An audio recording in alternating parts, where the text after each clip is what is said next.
চাচ্চু, একা একা খেললে তো হবে না, আঙ্কেলকেও সাথে নিতে হবে খেলতে। দাও আমরা খেলি, আসো। চাচ্চু, আমি তোমাকে সব খেলা দিয়ে দিব, তুমি শুধু এখান থেকে আমাকে নিয়ে যাও।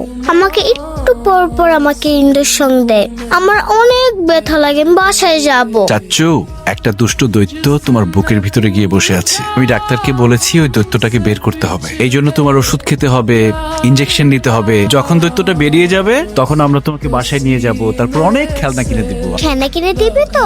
আচ্ছা দিও। বাবা না, বাবার কাছে খেলনা ছিল, আমাকে দেয় না। জিতু চাচ্চু কিনে দিবে। চাচ্চু, তোমাকে না সবাই ভয় পায়, তুমি দূতকে একটা ধমক দিয়ে দিবে, তার দূত ভয় পেয়ে চলে যাবে, তারপর আমাকে ওষুধ ইনজেকশন কিচ্ছু দিতে হবে না। আরে চাচ্চু, দৈত্যকে বের করতে হলে ওষুধ খেতে হবে, বকা দিলে যাবে না। আর আমাকে সবাই ভয় পায়, তোমাকে কে বলেছে? বাবা মাকে বলছিল, আমি শুনে ফেলেছি। আজকে ওর অপারেশনের টাকা পুরোটাই জিতু দিছে। আজকে ও যদি না থাকতো আমরা আমাদের মেয়েকে বাঁচাইতে পারতাম না।